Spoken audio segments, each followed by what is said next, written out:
Aadhaar GST credit card நடைமுறையில் புதிய மாற்றங்கள் இன்று முதல் அமலுக்கு வருகிறது. இன்று முதல் வங்கி வாடிக்கையாளர்கள், ஓய்வூதியதாரர்கள் மற்றும் டிஜிட்டல் பரிவர்த்தனை பயனர்களுக்கு பல முக்கியமான விதி மாற்றங்கள் நடைமுறைக்கு வர உள்ளன.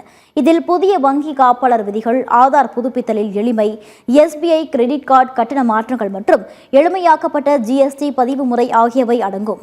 இன்று முதல் வங்கி வாடிக்கையாளர்கள் ஒரு கணக்கு, லாக்கர் அல்லது காப்பக பொருளுக்கு அதிகபட்சம் 4 நபர்களை காப்பாளர்களாக நியமிக்க முடியும். எஸ்பிஐ கிரெடிட் கார்டு மூலம் கல்வி தொடர்பான பரிவர்த்தனைகளுக்கு இனி 1% கட்டணம் விதிக்கப்படும் என தெரிவிக்கப்பட்டுள்ளது.